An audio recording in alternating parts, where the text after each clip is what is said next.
अस्सलाम वालेकुम। मैं उम्मीद करता हूँ आप लोग खैरियत से होंगे। मैं मज़हर अली हूँ और मेरे साथ जो मेरे मेहमान हैं मिस्टर हसन।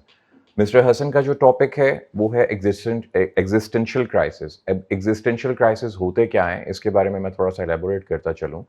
इस दुनिया में जब इंसान आता है आके इस दुनिया के साथ अपने आप को अलाइन करने की कोशिश करता है। मुख्तलिफ रिश्ते उसको मिलते हैं जिनमें top of the line parents के रिलेशनशिप होते हैं, फिर बहन भाइयों का रिलेशनशिप होता है और फिर उनको ख़ानदान वालों का रिलेशनशिप मिलता है। अब जब बच्चा 1 साल से लेकर 7 साल, 7 साल से लेकर 14 साल और 14 साल से लेकर 21 साल के 3 डिफरेंट टाइम स्पैन्स में अपने आप को ढालता है, तो उसके जो एक्सपेरिमेंट्स होते हैं, लाइफ के साथ एक्सपीरियंसेस होते हैं, रिलेशनशिप होते हैं अपने रिश्तेदारों के साथ, वो और तरीके से मॉडिफाइड हो रहे होते हैं।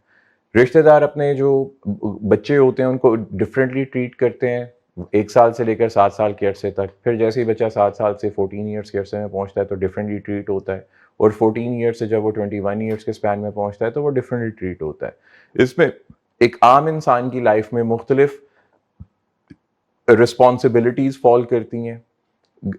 1 साल से लेकर 14 साल की एज तक तो कोई रिस्पॉन्सिबिलिटी फॉल नहीं करती, लेकिन जैसे ही वो 14 साल से 21 ईयर्स के टाइम स्पैन में जाना शुरू करता है तो डिफरेंट सॉर्ट ऑफ रिस्पॉन्सिबिलिटीज़ उसके ऊपर लाई करना शुरू कर देती हैं, जो कि उसके घर से ही एक चीज़ निकल के आती है। तो यहाँ पे क्या कन्फ्यूजन एक बंदे को मिलती है, उसको क्या इन चीज़ों का सामना करना पड़ता है जब डिफरेंट टाइम स्पैन्स के अंदर से वो रूमिंग करके आ रहा होता है, इसके लिए मैं जानना चाहूँगा अपने कोलीग हसन साहब से कि उनके क्या ख्यालात हैं। जी हसन। हर इंसान की लाइफ में एक ऐसा टाइम आता है जब वो ये सोचने में मजबूर हो जाता है कि मेरा इस ज़िंदगी में आने का मकसद क्या है, मुझे अल्लाह ताला ने बनाया क्यों है। अगर किसी और मज़हब से ताल्लुक़ रखने वाला है तो वो सोचता है कि खुदा ने मुझे बनाया क्यों है। और अगर वो किसी खुदा पर यकीन नहीं रखता तो फिर वो ये सोचता है कि मैं बनाया ही क्यों गया हूँ और मेरी एग्जिस्टेंस का मायने क्या है, और ये जो सारी लाइफ चल रही है ये सब कुछ है। एक दिन पैदा होते हैं, लाइफ गुजारते हैं और एक दिन मर जाते हैं।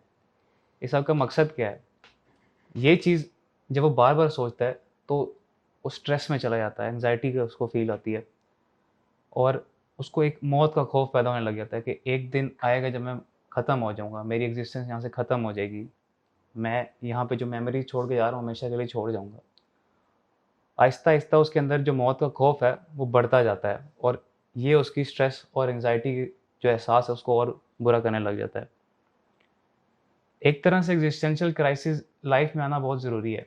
जब इंसान ये सोचता है कि मैं ज़िंदगी में आया क्यों हूँ, मैं ज़िंदा क्यों हूँ, मैं पैदा क्यों किया गया, मेरा मकसद क्या है, तो फिर इंसान अपने आप के ऊपर सोचने लग जाता है। वो ये जानने लग जाता है कि मैं कौन हूँ। और आज की जो आजकल इतनी डिस्ट्रैक्टेड लाइफ है, अगर किसी इंसान को एग्जिस्टेंशियल क्राइसिस फेस करना पड़ रहा है तो बस ये सोचे कि ये जो मुश्किल वक्त है या फिर ये जो मुश्किल थॉट्स आ रही हैं ये गुजर जाएंगी, लेकिन मुझे कुछ सिखा के जाएंगी। जब मैं इस चीज़ से ओवरकम कर लूँगा तो फिर मेरे पास एक सेल्फ डिस्कवरी होगी, मैंने अपने आप को पहचान लिया होगा।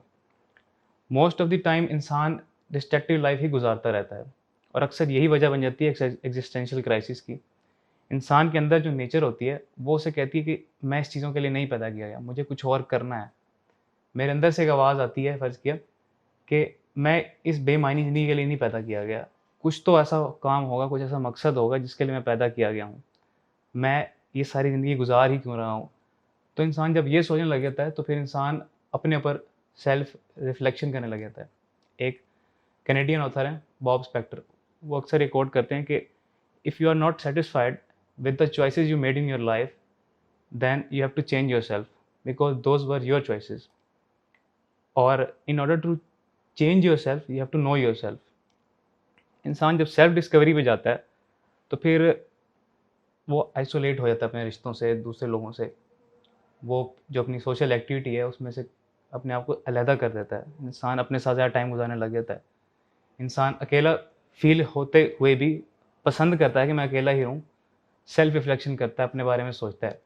तो इसके बारे में मज़ीद नॉलेज सर मज़र आपको देंगे। अगर तो मैं बात करूं जो हसन साहब ने एक्सप्लेन किया कि किस तरह एक इंसान अपने पैदाइश से लेकर जब वो ज़िंदगी गुजार रहा होता है तो अपने आप को डिफरेंट एक्सपीरियंसेस के अंदर जब वो रख लेता है, तो ये सोच का आना कि मैं पैदा क्यों किया गया या मेरी ज़िंदगी का मकसद क्या है, ये इतना कॉमन क्राइसिस नहीं है। अगर मैं यहाँ पे ऑडियंस से बात करूं तो बहुत से इंसान इस दुनिया में पैदा होते हैं पैदा होके वो वही काम करते हैं जो ऑलरेडी दूसरे इंसान कर रहे हैं और वो इस दुनिया से रुखसत हो जाते हैं। उनके अंदर ये चाहत पैदा भी नहीं होती है कि मैं वजूद में क्यों आया, मुझे इस दुनिया में क्यों भेजा गया, क्या मेरा कोई पर्टिकुलर काम है या नहीं है। जैसे कि एग्जिस्टेंशियल क्राइसिस की हम बात कर रहे हैं, इस क्राइसिस का सबसे बड़ा जो शोकेस है वो यही है कि आप अपने आप को देखिए, आप में से कितने लोगों ने अपने आप को उस तरह ढालने की कोशिश की जिस तरह आपके पेरेंट्स चाहते हैं, जिस तरह आपके इर्द गिर्द का माहौल आपसे चाहता है, जिस तरह सोसाइटी चाहती है। तो इसमें आपके अंदर से जवाब आएगा सिर्फ उतना ही जिसमें आपको फायदा हो। ये क्राइसिस की जो एक मेन कॉज है वो यही है कि इंसान हमेशा अपने लिए वही करना चाहता है जो उसको बेनिफिट देता है, लेकिन वो ये भूल जाता है कि वो अकेला इस दुनिया में नहीं क़याम पज़ीर, उसके साथ और भी माइंडसेट्स इस दुनिया में हैं। तो जब आप अपने लिए चॉइस लेते हैं कि आप अपने लिए बेहतर करें, तो कोई दूसरा इंसान वो भी अपने लिए यही चॉइस ले रहा है कि वो भी अपने लिए कुछ बेहतर करे। तो यहाँ पे डायलेमा क्रिएट होता है ह्यूमंस की आपस में चॉइसेस के ऊपर, क्योंकि जो भी इंसान है उसका ऑर्बिट है सेल्फ एडवांटेज, सेल्फ इंटरेस्ट है। तो जो भी इंसान अपने सेल्फ इंटरेस्ट के लिए चॉइस करेगा, तो उसका मेन फोकस किस पे होगा? अपने पर्सनल गेन के ऊपर। लेकिन ये पर्सनल गेन आएगा कहाँ से? आउटर स्पेस से। अगर मैं अपने बेनिफिट की बात करूंगा तो मेरी इंटरेक्शन हसन से होगी, आप लोगों से होगी। तो अगर मैं आप लोगों से ये एक्सपेक्ट करूं कि आप वही काम करें जो मुझे बेनिफिट कर रहा है, तो फिर ये पॉसिबल नहीं है। तो ये होते होते होते एक मेरे दिमाग में यू कुड से एक बॉम्ब की टाइप की चीज बन जाएगी, टाइम बॉम्ब टाइप।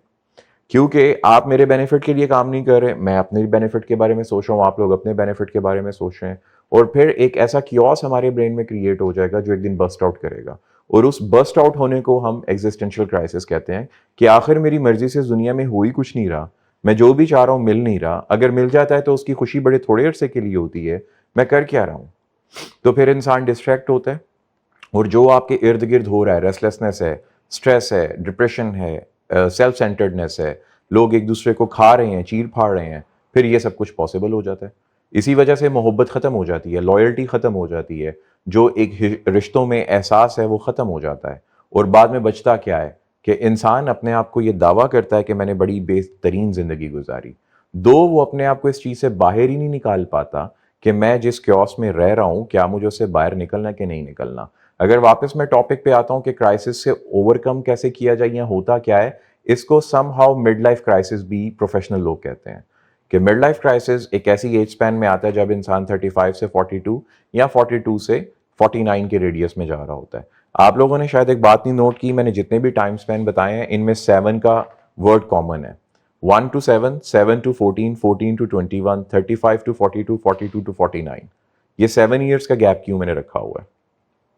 खैर आप लोग गौर से सुनेंगे तो तब पता चलेगा कि मैं जो गैप ले रहा था वो कितने कितने ईयर्स के थे। तो हसन, आप इसमें क्या कहते हैं कि आपको क्या लगता है कि जो आपकी तरह के नौजवान हैं या जो आजकल के यूथ आप अपने इर्द गिर्द देख रहे हैं, क्या उनमें ये वाकई में इस चीज का एहसास पैदा हो चुका हुआ है कि हमारे होने का, हमारे वजूद का मकसद क्या है, या सिर्फ वो टाइम पास करने के लिए, डिस्कशंस करने के लिए ऐसे टॉपिक चूज करते हैं और बस बड़ी बड़ी गहरी गहरी डिबेट्स करते हैं, फॉरेन ऑथर्स को कोट करते हैं और बस काम चला लेते हैं? What you think? सर, कुछ लोग होते हैं जो वाकई इन चीज़ों में इंडल्ज होते हैं, कुछ लोग होते हैं जो जैसा आपने कहा वैसे करते हैं, और कुछ लोग होते हैं जो बिल्कुल ही डिस्ट्रैक्टेड होते हैं, बिल्कुल ही उनका किसी चीज़ से लेना देना नहीं होता, वो गो विद द फ्लो होते हैं। अगर कुछ लोगों की बात की जाए, जो लोग ज़्यादातर सोशल मीडिया से दूर हैं, जो अक्सर इंट्रोवर्ट लोग होते हैं, जो अक्सर ऐसे लोग होते हैं जिनके फ्रेंडशिप्स नहीं बनती ज़्यादा। फ़र्ज़ कर लिया अब हम में से कोई हॉस्टल लाइफ में आया था, यहाँ के कोई दोस्त नहीं बनता, वो अकेला टाइम गुजारने लगता है।